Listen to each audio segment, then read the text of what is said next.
Good evening students, कैसे हैं बेटा इस लेक्चर में हम लोग NCERT physics class 11 chapter number 3 motion in a straight line का क्वेश्चन नंबर 13 यानी 3.13 कर रहे हैं।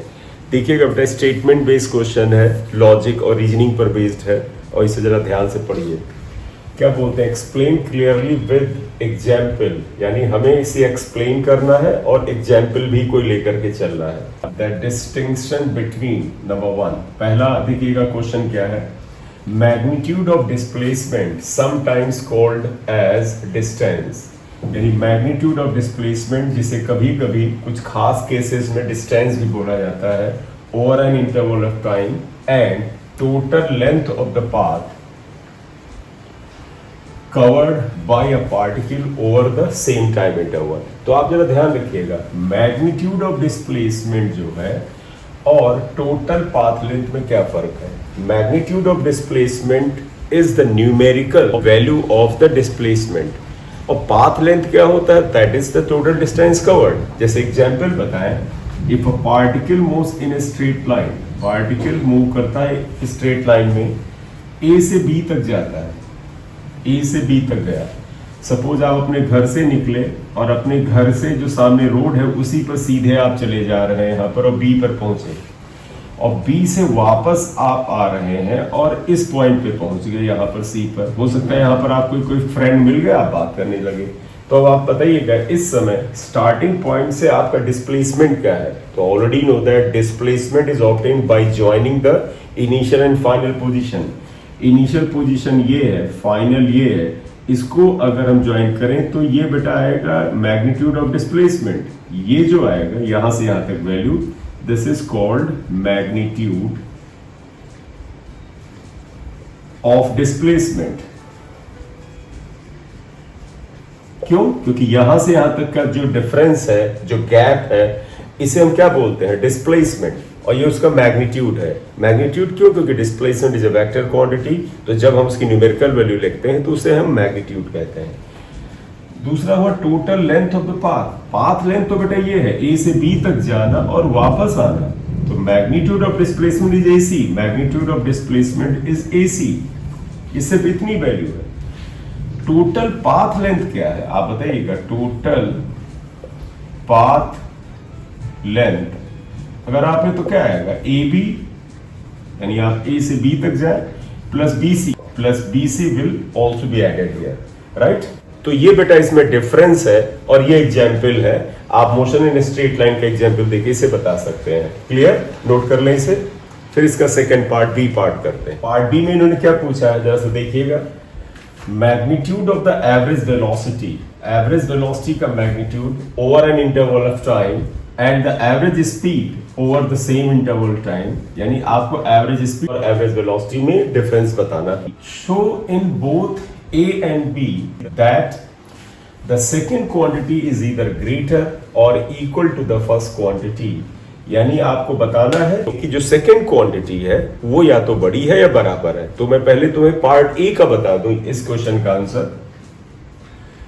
Show in both A and B that the second quantity is either greater or equal to। तो तुम्हें याद है बेटा कि जो सोल्यूशन ऑफ फर्स्ट पार्ट हमने बोला अभी, तो फर्स्ट पार्ट के सोल्यूशन में आप याद करिए, ये डिस्टेंस था ए से बी तक पार्टिकल गया, ए से बी तक पार्टिकल गया और वापस सी तक था यहाँ आया। तो आप खुद देख लें, ए से सी का जो गैप था ये था डिस्प्लेसमेंट के बराबर, और जबकि डिस्टेंस कवर्ड क्या है, ए से बी जाना और बी से सी आना। तो बड़ा क्लियर है बेटा कि जो सेकेंड क्वांटिटी है जिसे बोला गया actual path covered, that is greater in case what, because actual path covered is A B plus B C, but displacement is only A C, right. तो सेकेंड क्वांटिटी इज ग्रेटर। और either equal to, equal कब हो सकता है? Second quantity और first quantity equal बेटे कब हो सकती है?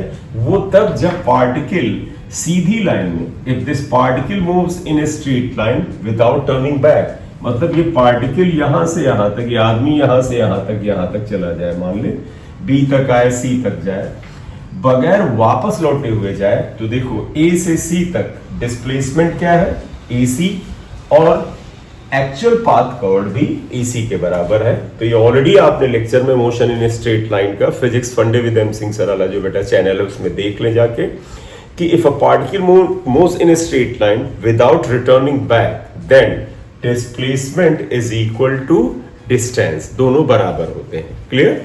तो second quantity is either greater और both are equal in one particular case if a particle is moving in a straight line without turning back. Clear? अब बात करते हैं बी पार्ट का। आप देखिएगा बी पार्ट में इन्होंने क्या पूछा है। बी पार्ट कहते हैं magnitude of average velocity in an interval of time and average speed. जो अभी हमने डायग्राम बनाया इसी को फिर से बना। देखिए पार्टिकल ए से चला, बी तक गया और वापस सी तक आया, सी तक आ गया। तो आपको ध्यान होगा एवरेज वेलोसिटी क्या होता है, डिस्प्लेसमेंट अपॉन टाइम। तो मैं अगर एक एक बात कर लूं यहां पर बताइएगा, एवरेज वेलोसिटी इज व्हाट बेटा, displacement upon time. Time displacement is AC, ये इतनी value that is equal to AC, और टाइम को आप अपनी तरफ से डेल्टा टी मान लें क्योंकि सेम टाइम इंटरवल लिखा है इन्होंने, सेम टाइम मिले ना, दोनों में सेम है। और दूसरा देखिएगा इन्होंने क्या कहा है, average speed. And already you know that average speed बेटे आपको याद है क्या होता है, एवरेज स्पीड होता है total distance upon total time, या यही टाइम, इसे टाइम इंटरवल भी कहते हैं। टोटल डिस्टेंस क्या है, AB यहां से यहां तक जाना और BC अपॉन टाइम। टाइम पूरा ये जो डेल्टा टी बेटे हमने लिखा है ये पूरा टाइम है, यहां से टाइम इंटरवल, मतलब मान लीजिए यहां से यहां तक जाने में 10 मिनट लगा, यहां से यहां तक आने में 2 मिनट लगा, तो 12 मिनट है। ये भी 12 है और ये भी 12। आप खुद देख लें कि एवरेज वेलोसिटी का जो मैग्नीट्यूड होगा उसमें AC कंट्रीब्यूट करेगा और AC छोटा है, और जबकि इसमें total distance AB plus AC, AB plus BC sorry, तो इसमें आप देखें AB प्लस BC है, AB प्लस BC क्या आएगा, this distance and this distance, it is greater, ये ग्रेटर है। और आप इस एग्जाम्पल से आप समझ सकते हैं कि अगर एक पार्टिकल सीधी लाइन में जाए और फिर थोड़ी दूर वापस लौटे तो वेलोसिटी के अंतर्गत ये दूरी आपको नापनी पड़ेगी जिसे डिस्प्लेसमेंट कहते हैं, और एवरेज स्पीड में आपको एक्चुअल पाथ पूरा का पूरा नापना पड़ेगा। इस तरह से आप देख लें तो एवरेज स्पीड इज ग्रेटर। तो अगर आप इस तथ्य को देखें यहाँ पर कि show that in both case A and B the second quantity is either greater than और इक्वल टू। तो अगर आप देखिए, अगर यही एग्जाम्पल लें तो AB प्लस BC ये वैल्यू बड़ी है, इसका मतलब second quantity average speed is greater than this, average velocity से बड़ी है। अब तुम कहोगे कि ईदर इक्वल टू कब आएगा, वही बात, if this particle moves from A to B and B to C without turning back, Sidhi line में चले, तो आप देखिएगा डिस्प्लेसमेंट AC अगर आप देखें तो इतने के बराबर है, और टोटल डिस्टेंस जो है वो भी AB plus AC, AB plus sorry total distance है वो भी देखिएगा AB प्लस BC के बराबर है। ये वैल्यू और ये वैल्यू सेम है, और जब सीधी लाइन में चलेगा तो आप कह सकते हो this value and this, the sum of these values same, therefore average velocity and average speed is same आ जाएगा। Clear? When is the equality sign true? मतलब दोनों इक्वल होंगे, दोनों की वैल्यू इक्वल होगी, एवरेज स्पीड और एवरेज वेलोसिटी की। कब ट्रू होंगे? When the particle moves in a straight line without turning back। अगर पार्टिकल सीधी लाइन में बगैर वापस थोड़ा सा आए हुए चलता है तो एवरेज वेलोसिटी और एवरेज स्पीड दोनों का मैग्नीट्यूड सेम होगा।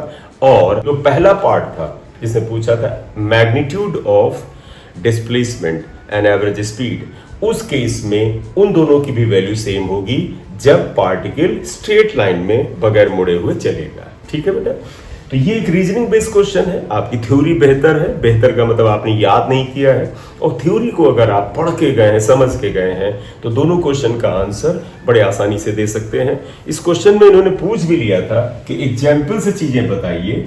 हालांकि अगर आपको पिछला लेक्चर आप देखिए, जो क्वेश्चन नंबर 3.12 है, उसमें मैंने बीच में आपको एक्सप्लेन किया है कि जब भी reasoning base, statement base, assertion और रीजन बेस्ड क्वेश्चन आए तो इसका बेस्ट वे है, अगर आप correct answer most of the time देना चाहते हैं तो इसका बेस्ट वे है कि जब आप इसे एक्सप्लेन करें तो किसी एग्जाम्पल से रिलेट कर दें। जब किसी एग्जाम्पल से इसे रिलेट कर देंगे तो आपका आंसर बिल्कुल करेक्ट होगा, कभी भी उसके गलत होने का चांस नहीं है। ठीक है बेटा, thank you very much for watching the video. I hope आपके शहर में भी खूब बारिश हो रही होगी।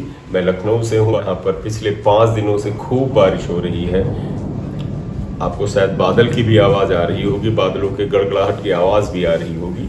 और इवन आज आफ्टरनून में भी धूप निकली 3-4-5 घंटे के लिए अच्छी धूप निकली, कल भी धूप निकली, लेकिन फिर सडनली मौसम बदलता है 5-6 बजे और फिर तब से लगातार बारिश हो रही है।